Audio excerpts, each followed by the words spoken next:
Foamies, it's time for another edition of the ITF Flowcast. So this week we are speaking with Jordan Miner. Those of you who know him, he is an OG Foamy. He was here from the beginning of the start of the group, a wonderful contributor, always willing to help, just a great personality on him. We're going to get to talk with him, know him a little better from when he started his business to where he's at now. We're going to talk with him about the flexibility that he has with his business, a lot of the different things that he's had to go through as a business owner. You're going to get to know his origin, but those of you who know him also know he is a really good musician. So we're going to talk with him about music, what it means to him. And we're also going to get to hear a song. Now, before we get into the interview, I don't know what I did. I checked all the settings before I started recording.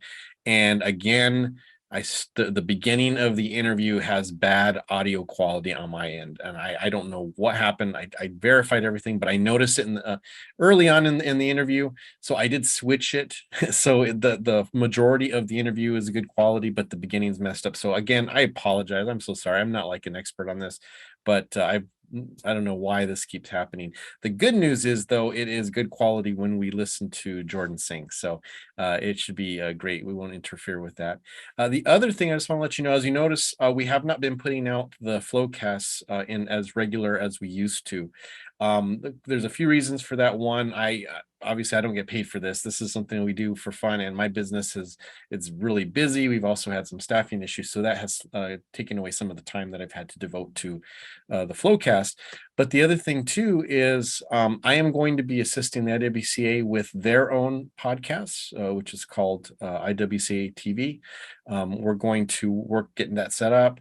That's taking me a little bit of time away from this podcast to do that. And so what we're probably going to do is switch this instead of from a weekly, which it has been for a long time. We're going to be doing every other week, and also doing every other week with the IWCA podcast as well. So I will give you more information on that as time progresses. But for now, the ITF Flowcast will probably be a bi-weekly or every, twice a month type podcast for now until we get the IWCA, and then they'll be interchangeable. So anyhow, I just wanted to pass on the news, but now let's get to the interview with Jordan Miner. Hey, Flomies, we are talking with Jordan Miner here. Thanks so much for meeting with us. Jordan, how you doing, bud?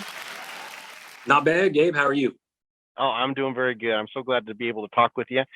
You are someone I've been wanting to speak with. You're one of the OG Flomies. You came in right at the beginning, so you've been here for quite a while, and we really appreciate all your contributions.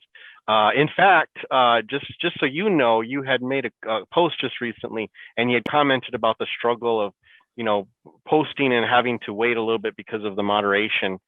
So because of your suggestion, we are going to, probably when this drops, we'll have already made the change, but we're going to change it to where we're not moderating all the comments anymore. It's like we talked about it, and we're like, when it was first started, it was a need, because I think everywhere there was a problem with that. But I think Into the Flow has matured in the couple years that we've been, almost 3 years now that we've been doing it. I think if you're a Flowmy already, you kind of already know the rules, and there isn't as much of a need for that. And if there is one, if a post comes through, if we need to kind of tag that one particular person, then we can do that, But other than that, I figure the people in the group hopefully we're good enough to police ourselves at this point. Yeah. I guess we'll see. You may have to turn it back on in 2 months. Maybe you're wrong. It might last a week. By the time this drops, we may have put the restrictions You'll be blaming me for the downfall. But I think that's important, because part of the value of these groups is the ability to ask a bunch of really smart people who have been doing this for a long time advice. And sometimes you're on the job and you need that advice now. So that was one thing that Kevin had brought up when we talked about it, was like, hey, sometimes our guys need the information immediately, and we're all working, we all have our own businesses. We don't always have time to be right on Facebook to approve everything as soon as it comes in. So I think we're going to go ahead and experiment with that and see how it works out. But I think the group has matured enough that we have enough people in it who are solid, who will police if we're not able to police as mods. Someone will report it or step in and keep the conversation positive if needed. So we're excited about that, team. So we appreciate you bringing that up and helping keep the group. I'm glad my complaints aren't falling on deaf ears. No. And I think that's the thing too. We want to tell the Flomies is, please tell us, man. We're the mods. but we don't have all the brilliant ideas. Half of the ideas that we've come up with that have been great for the group were contributed by, Flomies.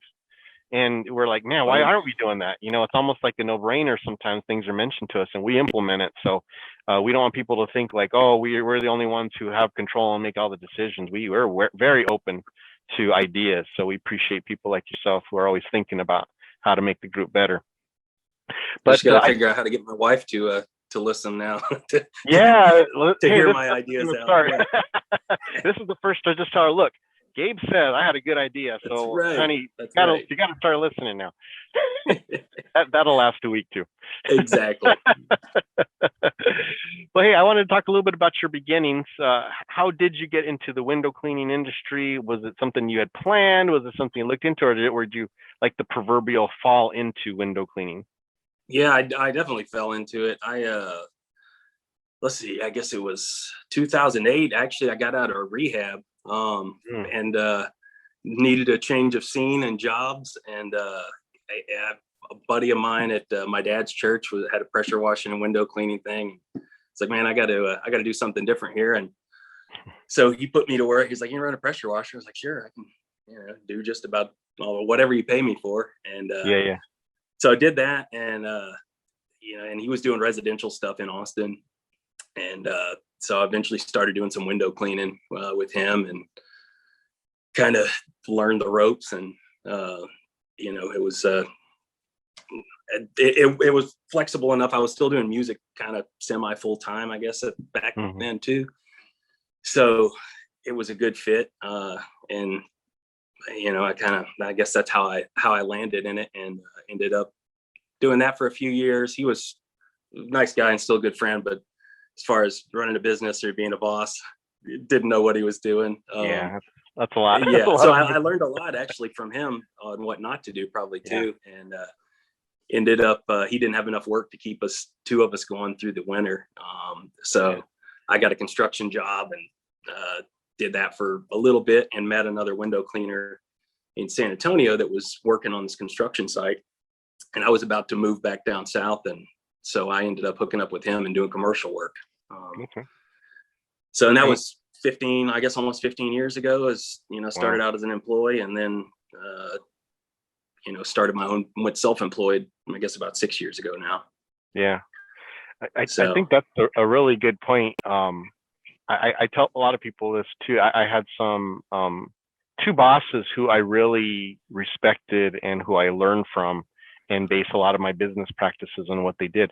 But they both had different flaws. I don't want to say flaws even, it's just their way of doing things that I would have done it differently. Right. And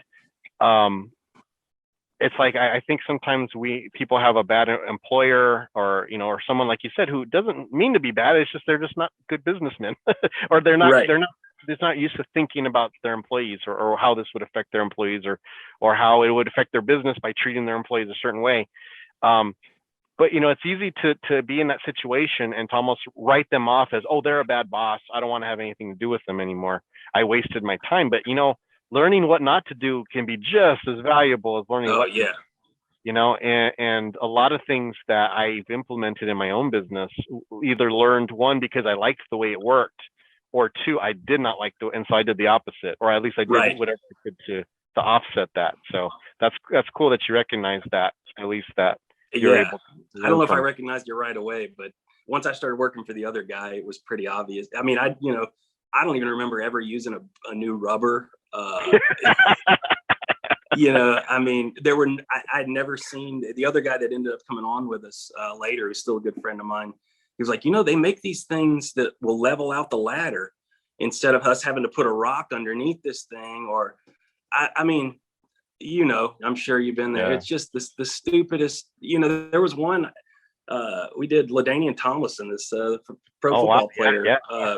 He was building a house and, it was like a 3-story house on the side of a hill with a pool. And I was like, dude, we're going to have to set that ladder in the bottom of the pool. I don't even know how we're going to get this window. And a 24-footer will get it. I was like, this is at least a 40-foot. And of course, the 24-footer would not get it. And, but yeah, all that stuff. And finally, I think one of the reasons I got let go instead of the other guy was because I was like, dude, I can't go up on these ladders without, like, I mean, what do yeah, you're watching me. That's spotting, but that does nothing. If I fall, I'm just going to fall on you. He's gonna catch you. He's underneath, like, oh, I got you. Right. Yeah. So yeah, that was, but you know, he was a great guy. He just, usually wanted us to come back early so we could, you know, ride motorcycles and drink beer, which he wasn't paying for. So. Right. Exactly. And that's the point. I forget who, I think it was, Joel Lamb interviewed his friend, and they were talking about how they used to cancel jobs so they could go back and play video games. You know, Yep. stuff you do when you're young and don't have to, don't worry about. Of course, I guess it sounds like he wasn't young, right? He should have known better. No. Oh, and we learned, you know, at the end of the year, I was like, hey man, where's, you know, I need to get my tax stuff. And you know, found out I owed. He was paying us as subcontractors and didn't tell us. No. So yeah, I was like, oh dude, I was like, this is not even legal. Oh. You know? So yeah. Wow. Yeah. So learn the hard way. Yeah. But well, that was very selfish of you to look out for yourself, Jordan. So I hope you feel bad about leaving him. Well, no. Good. So let me ask you, if you don't mind, you know, I don't want to get too personal, but with your rehab, how? It was not for my knee, I'll tell you that. But did doing windows help, or was that something that was presented another challenge? Because I mean, it's an independent job, right? You have a lot of free, and when you're trying to come out of that can obviously bring some temptation too. It did for a little while. I mean, all the window cleaners, you know, I've met, it's like there's some that are just business guys that, you know, they're running it because it's a business and that maybe aren't in the lifestyle of window cleaning like some of us are, but the people that seem like passionate about window cleaning itself, I've met a lot of, it's either like, you know, former addicts or alcoholics / musicians, and then a lot of like Christian or church people or homeschoolers. It's like weird niches, and then maybe I'm probably a combination of all three of those now. Sure. So yeah, it was good. I mean, you know, that stint in rehab it didn't take very well the first time, and that was the only time I went, knock on wood, but it didn't last as long as I'd hoped, at least.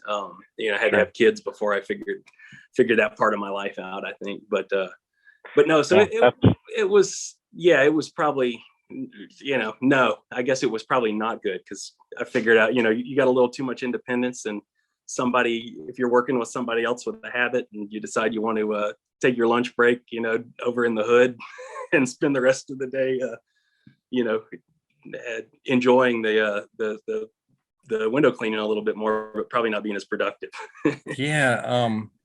Well, that's what I was thinking, you know, because as someone who, you know, mentors people and talks to people, and especially, you know, not just in the window cleaning industry, but, you know, talking to young people who sometimes are coming out of rehab and they're looking to do something. Obviously, they're going to have a hard time finding work elsewhere, right? They're going to have time finding work in standard type of job, because they're going to do it's awesome because of that, though, because, like, you know, you can, I mean, you don't have to shave. You can, you know, I got tattoos. Actually, back then I wasn't tattooed, I guess, but, you know, I mean, I've turned down jobs because I knew I was going to have to shave, and this is not an industry that matters.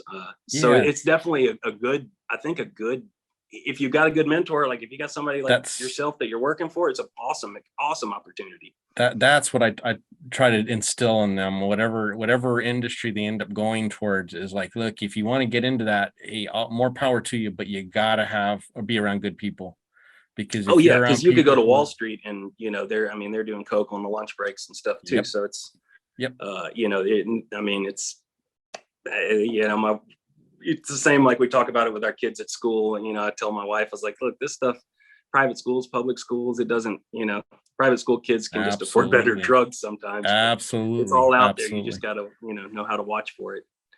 Well, that's cool. I'm glad you came out on the right end of that. And I know it's a struggle for a lot of people. And so that's really good on you that you were able to. Oh, and like you said, being a parent, that'll smarten you up real fast, won't it? Absolutely. Good. So you started out, you had your first company that you owned was Joe Country Hydro Clean, right? And so you are Hill Country Hydro oh Clean. Hill Yep. Country. I'm Yep. sorry. Did they say Yeah, Joe we live Country? here in the Yep. Texas Hill Country, and Gotcha. So yep. Hill Country Hydro Clean, and you just before we came on, you were talking about how you're wanting to rebrand and you're wanting to kind of change things up. So kind of walk us through a little bit of that history of your company, why you felt the need to rebrand, why you chose the initial name at the beginning, and kind of how this experience is going for you so far. Yeah. So, well, I guess one of my choices at the beginning, trying to pick a name, well, for a band name or for any name, that's the hardest part, I think. And it certainly was with the company thing. And I was, at the time, I guess I thought maybe I would do more pressure washing, even though I hate doing it and there's money in it. But so I was trying to come up with something that just covered everything and told, kind of covered our area here in Texas. And I live just north of San Antonio, kind of a little bit south, almost in between San Antonio and Austin, just a little bit south of that center line there. And so I kind of work all over the Hill Country. And so that was my theory. And hydro clean, I was like, oh, clean, I'm cleaning with water. And really I should have just gone with Jordan the window cleaner to begin with, because that was my other strong choice. Yeah. But I don't know. I just thought, well, it sounds too generic.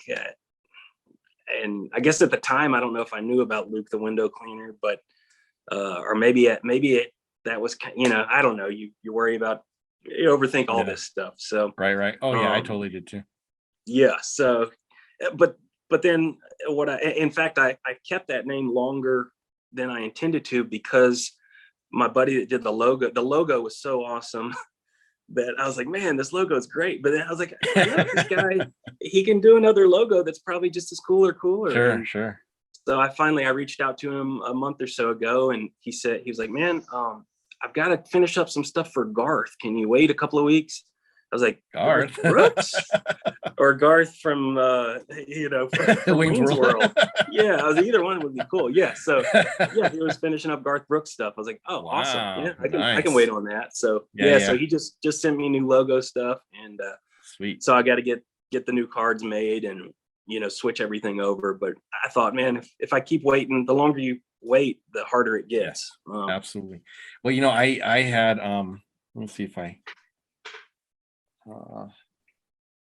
think I took my hat back. I had my other hat on that had our logo on it, but we have, actually I have this right here. I don't know if this can see it, but this is our logo. Oh yeah. This little window, call it the window cool. Dude, right? And I started with that. This is like when, like you said, like a free license image, and we just doctored it up a little bit.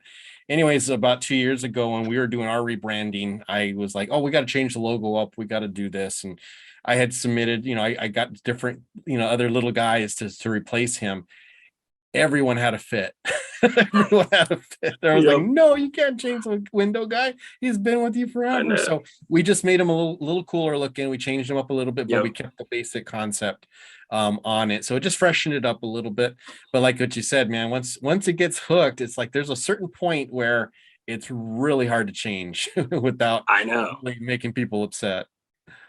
Yeah. Well, and I was actually speaking to Mike Nichols about it, I guess last year, and because I think he had done, gone through a similar change a couple of years ago, and he's the window guys now. Yeah. And he was like, because that's what I was like, everybody just calls us Jordan the window cleaner. It's all referral pretty much, and they just say call Jordan the window cleaner. Right. And he was like, yeah, they just call us the window guys, and I thought that would be simple. And so that was I was like, hey, if Mike gives me the okay, then I'm probably making a good decision. Very cool. Hopefully. Very cool. Yeah. No, Mike's a good judge of that type of stuff. So I'm glad that you had him to talk to. So so you made the change. I know one of the things that's been important to you is having flexibility. So what are some of the things that you're doing? Well, first of all, why is flexibility important to you? How are you using that? Because everyone uses their flexibility different ways. Yeah. So why is it important to you? How are you using it? And how are you making your business work for you as opposed to being stuck working for it? Yeah. Well, when I started, I started, I guess in 2017, but it was kind of the end of the year. So I don't really, officially probably consider 2018. And then of course you got winter. So it was a few months really before things kind of got ramped up. And my youngest was born in 2017. So Okay. I kind of started off like I was doing. I'd been cleaning windows for years for other people, and then I took I wanted to work closer to home and took a pool maintenance job with a friend's company. Okay. And I was like, man, I got to start working for myself when I had the kids. And so my wife had a good year in her sales, and I was like, man, this is the time to make the jump while we got these extra commission checks. If we're going to, I knew I had a little padding, and but a lot of it was with the newborn. I was like, I can kind of stay home. If the work schedule's not full, I can be the one that helps out here more. And and so that's kind of how it worked out then. Nice. And it kind of, as I started building momentum, it worked out pretty well. But then I guess COVID hit, of course, as right as I was kind of hit my stride, and Of course. we ended up changing schools for the kids. And my oldest, she's in third grade now, but she was going into second grade. So I guess she was in first grade, and they didn't come back for the end of that year. So I kind of helped out with that. And then the new school that we put them in, the youngest, it was a 3-day a week thing for her. Oh.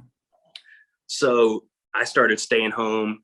She went Monday, Wednesday, Friday, and I stayed home Tuesdays and Thursdays and just started booking Saturdays and working a 4-day week. And so I'm just now kind of getting back to like a normal schedule because she's on a 5-day a week now. But yeah, a lot of it just really revolved around, being able to have time for the kids. And then, I'm not playing music as much as I used to. But, I try to kind of keep flexibility for that. And Sure.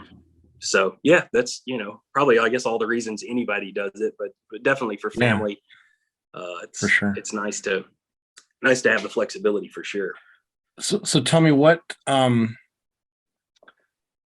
do you control that? Because for a lot of, and it was for me, not so much now. Now I definitely, although obviously the business is always going to pull a degree of attention from me at all because I'm running the business. We've got 4 crews. There's always going to be something to do. But how do you keep your focus when it comes to that? Obviously your daughter is going to be home, so that's not Right. that's kind of out of the question, right? But now that she's in a school, and now you have more of a flexibility as to when you do your business, how do you keep control of that? Because I think that's something that window cleaners struggle with.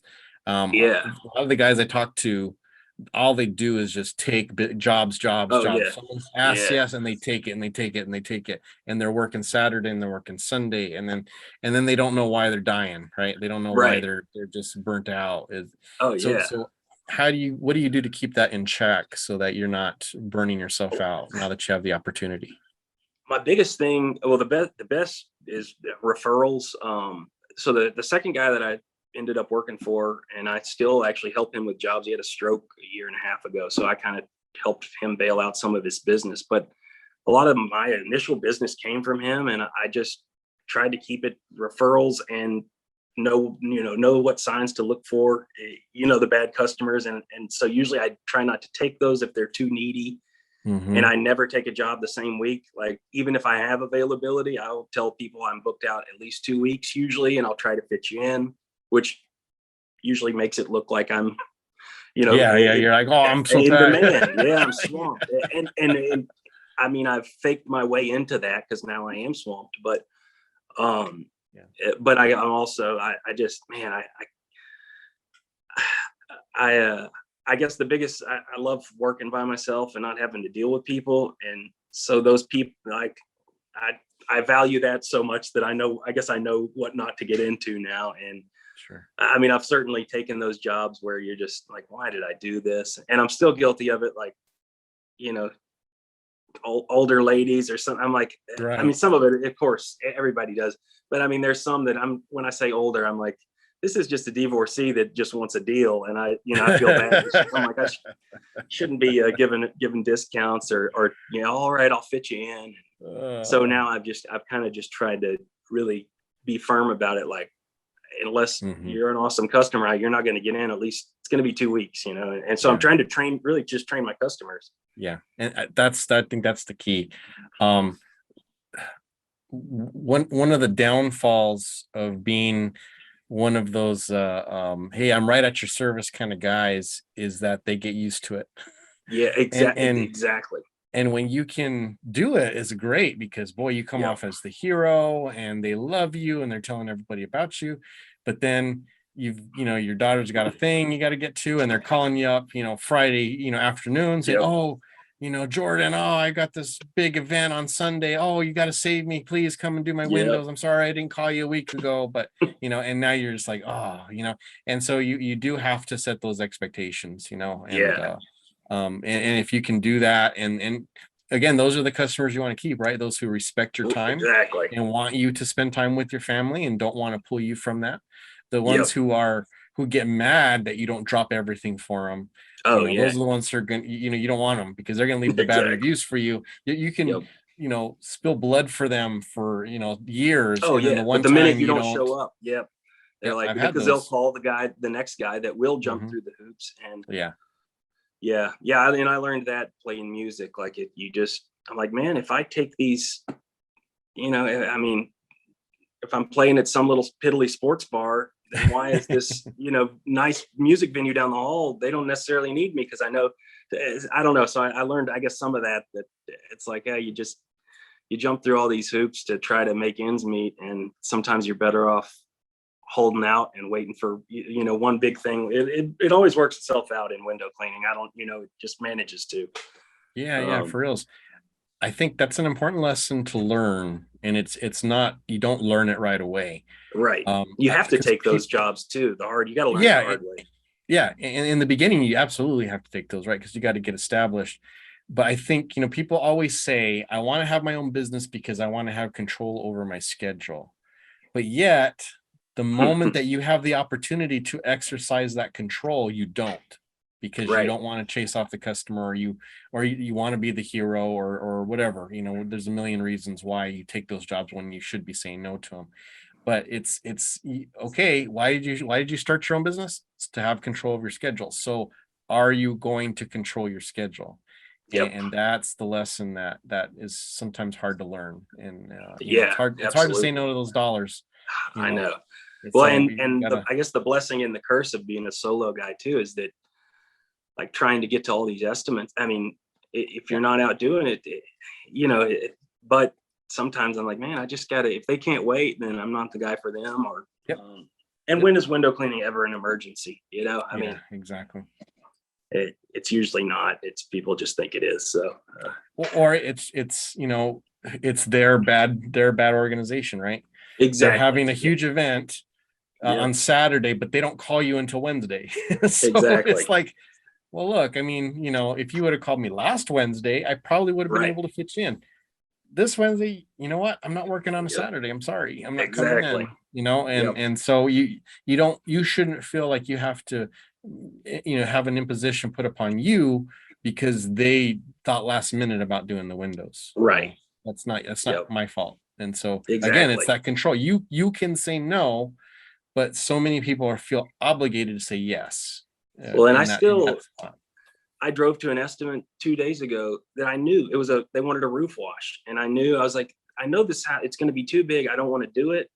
And it was a friend's mother-in-law, if that tells you anything. And I was like, I should just say no. And I know I'm going to refer this to my buddy. Why am I driving out here? Why? And I still did it. I did it. I drove 20 miles out of my way.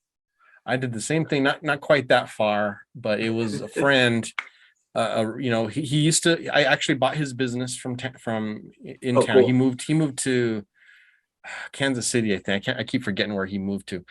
But anyways, he called me and says, hey, this is a longtime customer. I've cleaned for her for years. She's really nice. She doesn't have a big home, but she's saying she has water spots. Could you go take a look? And I just right away, I was like, I really don't want to do that. I know she's not going to want to pay what I'm going to charge to remove those hard water stains.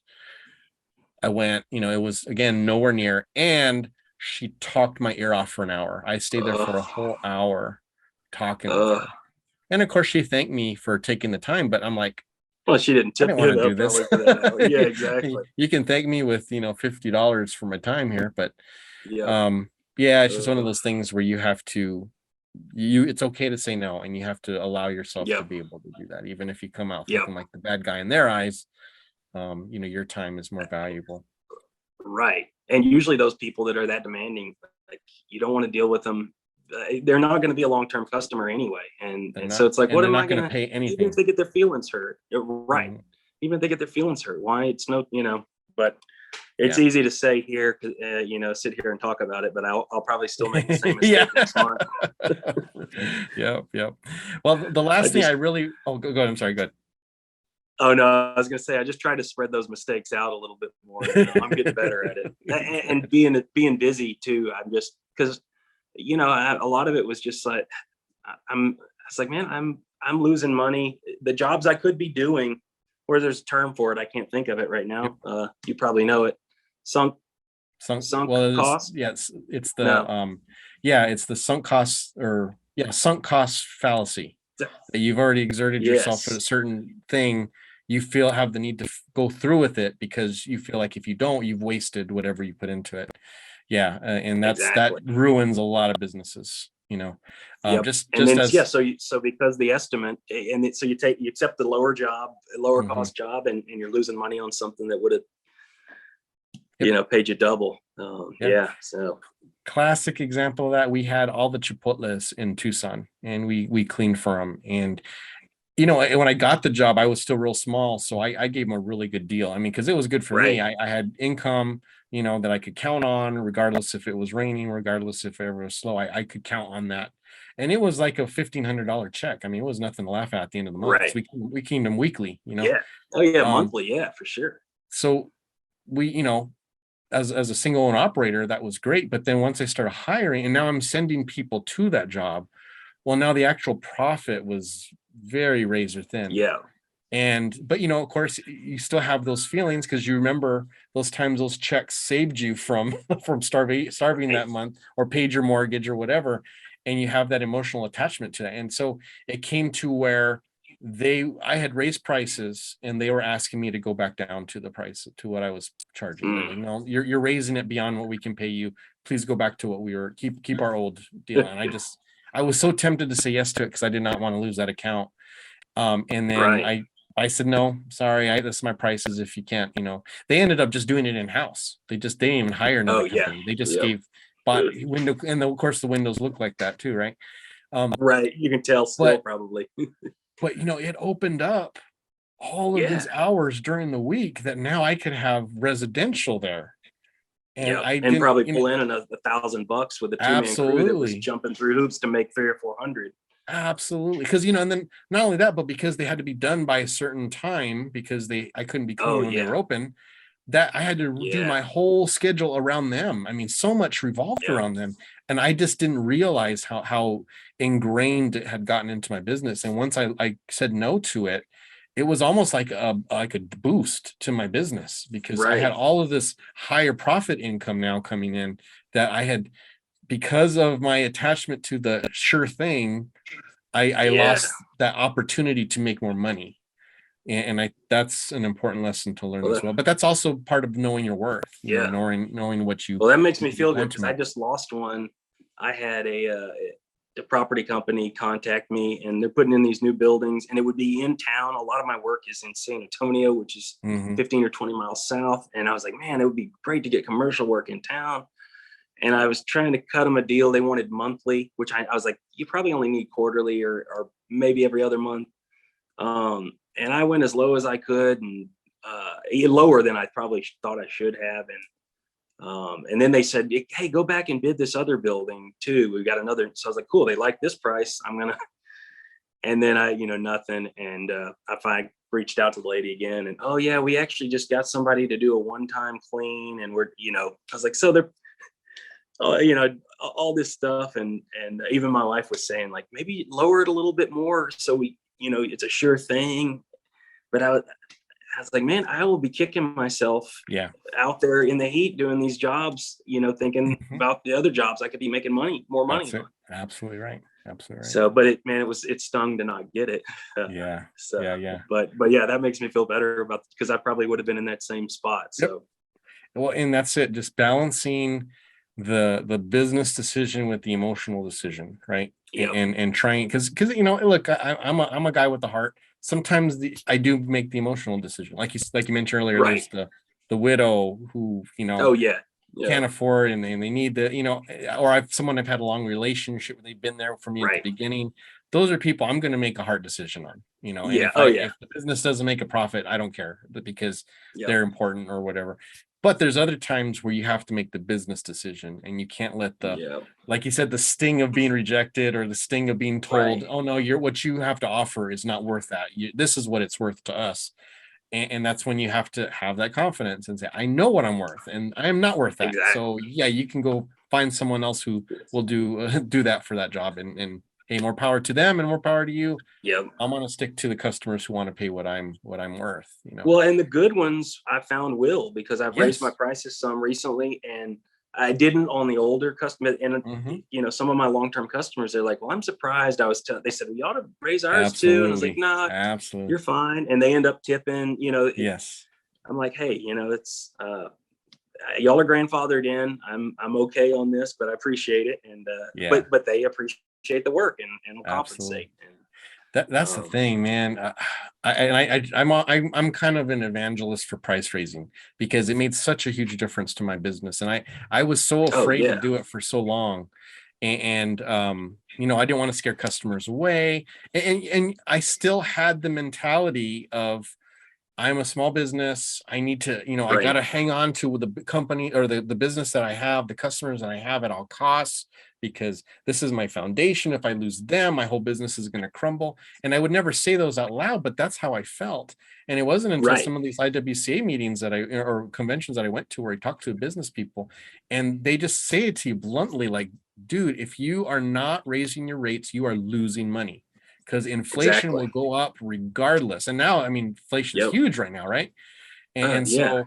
so if you are not raising your rates, you are throwing away money, because Yep. the value is going down, so you're paying yourself less.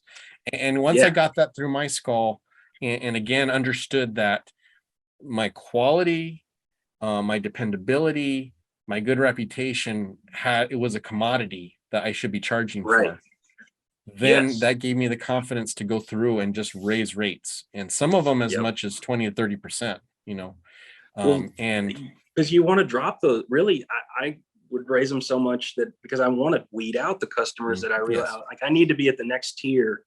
yes, I know, at least on residential, I know, because the people that want the lowest prices are always the worst to deal with.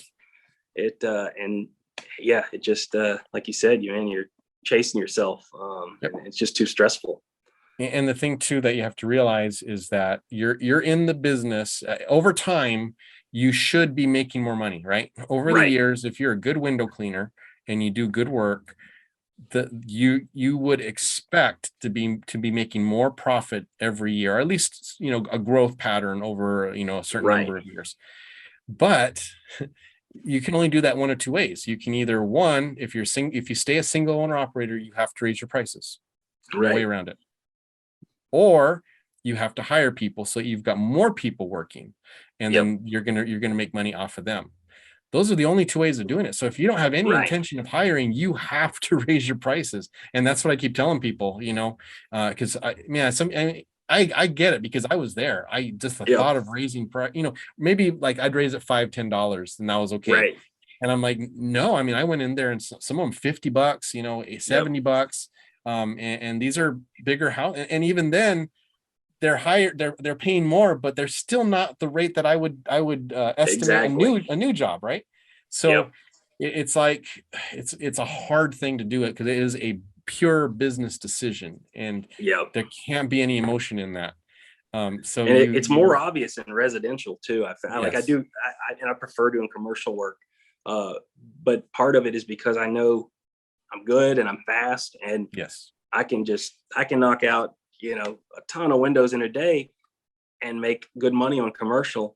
Whereas like residential, man, you're committed to that day. And if you get done early, you know, that's your price is set. Like you're, Yes. you know, You if I have a made that job that like day. the job I'm working right now, that's, you know, it's a 4-day job. So, you know, I've got some wiggle room. I can go home early one day or whatever, but you know, I'm good for those 4 days. But yeah, Yes. houses, man, you got, if you're going to try to cram another one in, or if that one's going to take, if it takes 2/3 of your day and you can't get anything else in, then you're going to call that your full 8 hours, but Yeah. you're only working 6 of it.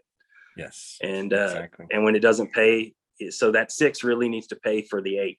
Absolutely. Is what needs to happen. And Yep. it's, yeah, so if it doesn't make sense, it doesn't make sense. But the last boss that I worked for, you know, he still worked some, but his prices, man, yeah, he's after he had his stroke, he started doing some more residential and gotten out of commercial. And so I helped him on a job this week because he's worried about climbing ladders and stuff still.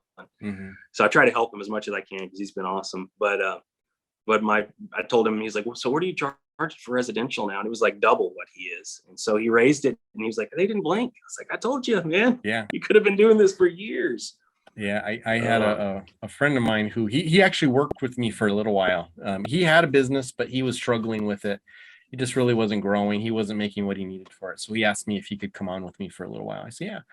And then he decided, well, I think I need to go back and try and grow my business. I really need to give attention to it. I said, I get it. You know, I can't pay you what you would make on your own business. And but I helped him, you know, and one of the things I told him was, you got to raise your prices. And, you know, he, and I think I wrote about this. I can't try to remember because I wrote an article in the American Window Clean magazine about raising prices. And I think I included his experience. But you know, he's telling me, no, I can't raise prices, you know, my customers, you know, expect this of me and blah blah blah. And I said, okay, when you worked for me, you were doing the same amount of work that you're doing now, but what were they paying me compared to what they would pay you? And he's like, well, it's probably like 40% difference. I said, yeah. Is the quality any different? You were doing the work for me, right? You were doing the same quality work that you're doing for yourself, but you're taking less money. When what if you're going to leave me, why are you making less money than what you can? If you're going to start your own business, you got to start making the money that you're worth, because they got the same quality because you did the work in both cases, but you're taking less. Raise your price. And otherwise you're better off as an employee and lose the tax. Exactly. You know, you don't have the liability, you don't have the tax issue you have to worry about. You're not paying for any of your equipment or your supplies. Come back to me. You know, why take all this risk and not make it worth it, right? So he raised his prices, and he man, I mean, he took me out. Because when we first had this meeting, I took him out to lunch, and then he took me out, and he's like, I had no idea people would be willing to pay this much money for my work. And he's like, thank you so much, because it did. I mean, now he's doing really well. You know, he's growing. He's still a single owner operator, but he sometimes will hire other people. He'll ask me if he can take some of my work or sometimes, you know, but he's getting the work now. You know, it was before. I mean, it was so hard for him. So he's charging more. But he's getting more work because of it. And that's the and I thing found, you got to get through your head. Like, as a owner operator, like as a single guy out there, like that's part of my selling point. Like, I'm not the cheapest, but I'm going to be there every time. And at least for now, until I start hiring people, that, you know, hey, you know, you can trust me in your house. You know, so I got these long-term customers, but that's part of the selling point. I'm like, hey, I may not be the cheapest, but ultimately it's when, like, you know, I mean, other than really doing a bad job, like, people usually don't even inspect the windows. Like, they're paying for an experience, and you know, it's not just it's not the clean glass necessarily, because anybody can clean glass. It's a whole package, and you gotta be able to sell that. Yep, you nailed it, man. You nailed it. Well, hey, I don't want to go too far, because I really want to talk. You mentioned your music a couple times. I really want to talk about that, because that's an important part of I think of the window clean experience, right? So we're business owners, but again, we mentioned the reason why a lot of people start their own business is because they want the freedom to be able to pursue the things they love. You are a musician, you have a band, Jordan Miner and the Bottom Dollar Band. You had mentioned you're not really performing as much as you used to, but I know that music is still really important to you. Could you talk a little bit about starting the band and what music means to you, and how you're able to let your company or your business support this passion that you have. Yeah, absolutely. Yeah, I'm really I'm a singer songwriter, I guess would be the genre, kind of. Mhm. I don't know, folk country, or I don't know what you'd want to call it, but Yeah. yeah, in college I got started at a place called Cheatham Street Warehouse in San Marcos, Texas. I know you're a George Strait fan, so that's where Absolutely. my mentor Kent Finley drove George to Nashville for his first time, Wow. and so that's where George started, and so I started going to songwriters night there, and playing songs and meeting a bunch of other awesome songwriters around Texas and from all over, really. And just kind of had the bug, and so I did that for a while, and put a band together and started playing around the hill country, and window cleaning kind of went hand in hand with that, because you can kind of make your own schedule if you want, or as an employee. Most of the time I had cool bosses that Yeah. would if I had to go on tour for a couple of weeks or something, they could, as long as I gave them enough heads up, they could make it work, and I could show up hungover, I guess, and they probably didn't notice. So, Or the pretended they life didn't of a notice. musician. Exactly. Yeah. Well, if you come in every day like that, they don't know the difference. So. But yeah. So but I've met a lot of other window cleaners that are involved in music, whether it's a hobby or, Mhm. and 99% of us have music going in our heads, and then the Sure. headphones. Of course, now we're in the age of podcasts. So I probably listen to more podcasts than music Yeah. these days, but that's just because I'm getting old. Right. That's what But happens. yeah, I know. I swore I wouldn't turn to my dad. At least it's not Rush Limbaugh, though. I'm Right. listening to that. Listen to the ITF podcast. There you go. That's what I want to hear. On a loop, right? Yes. Yep. That's right. That's right. But yeah. So man, I even not doing it full time anymore, I couldn't imagine life without music. Yeah. I've got carpal tunnel in both my hands, which is really why I Wow. don't play as much, and I got to get surgery, and window cleaning doesn't help. No, certainly not. But especially the water fed pull, that thing, your shoulder and your wrists. But Yeah.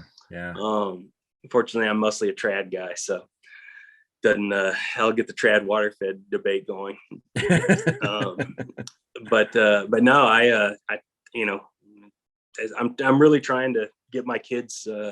Now I told them I'll start a family band. I'll be the side man and back them up. I'll play bass or something for them. There you go. If I can get my girls to do it. So we'll see. But yeah, definitely. I imagine as long as I can do it, I'll be involved in some way, whether it's just writing little songs and playing them, or putting out CDs. So very cool. Yeah, it's fun. What does it do for you? Well, I don't know if I could. I guess if I didn't do it, we'd probably know more. Yeah, that's true. I may go postal. Good I point. don't know, or I'd probably be back in rehab. Right. But yeah, it's a good outlet. I've always been a English nerd, and I've got my head in a book all the time. I mean, every night I'm reading before bed and listening to audiobooks while I work. And so in school, my English papers came back as elaborate. And so I thought, why do I need to say something in 5 pages if I can say it in 3 or 2, if I can get the point across? And so I guess that translated to songs. If I like to tell a story in 3 minutes. And it's cool, you just make up. I like his history, so I can write a song from a woman's point of view, or somebody 200 years ago, or in the future, or something from me. But nice. It's cool. Yeah, it's fun to tinker with.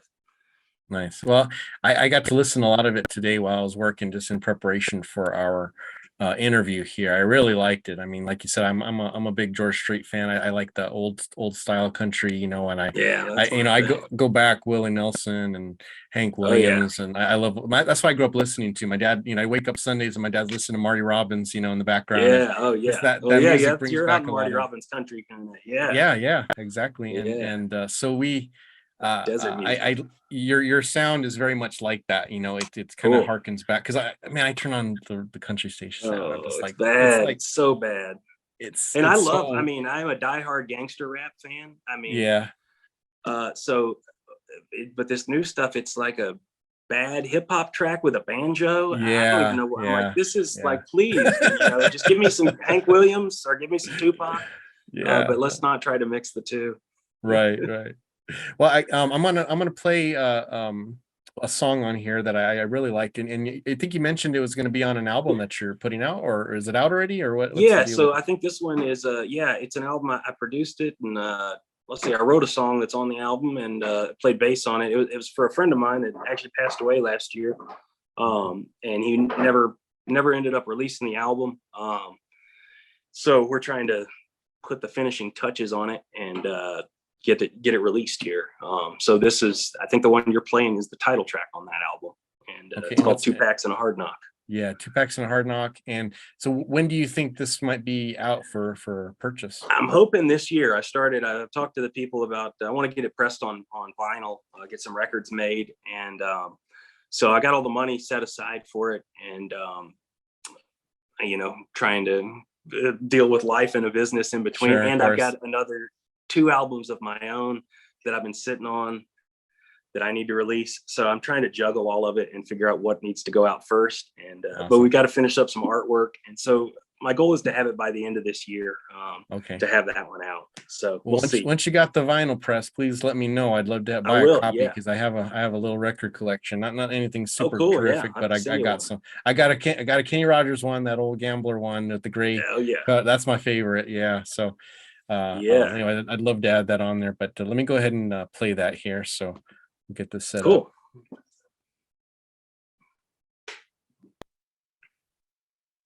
It's too easy living here. Let me start from the beginning.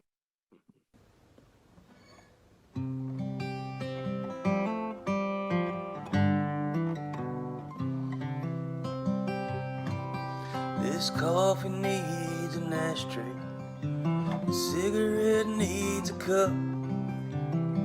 The living room needs cleaning, but them kids will tear it up. And the neighbor's dogs are barking. It's getting louder every night. I said the dust wouldn't slip through my fingers, but it might. And it's too easy living here and being free without a threat, besides maintaining some responsibility. This old house is hardly a home. Honey, I'm 2 packs and a hard knock away from being gone. These days, there's some comfort in setting the alarm. Get a little taste, a little more won't do no harm. And it's been planning for tables, plush leather chairs. It's like buying them tickets to the cheap roadside fairs. And it's too hard living here without restraint. Doing what you do and not doing what you can. Taking the blame all alone. Honey, I'm 2 packs and a hard knock away from being gone.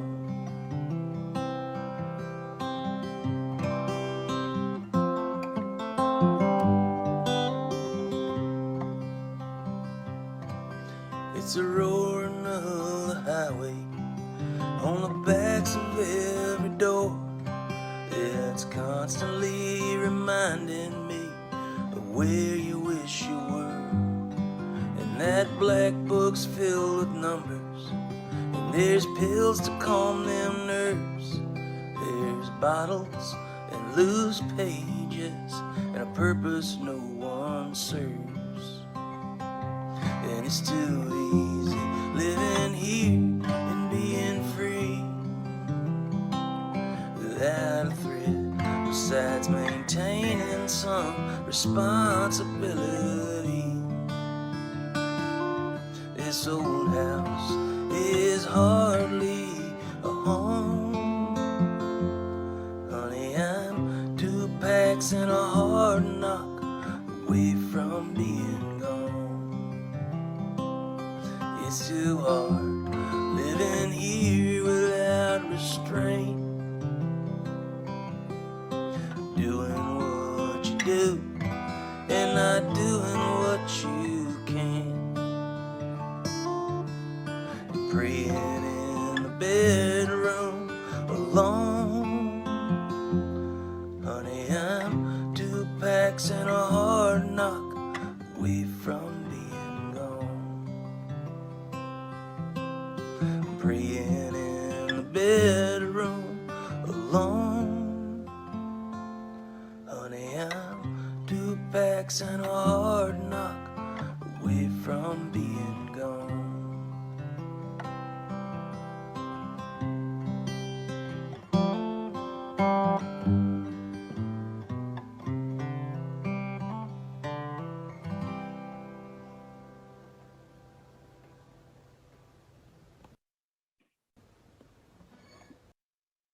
Jordan, Nice. that was awesome. Thank you. Love it.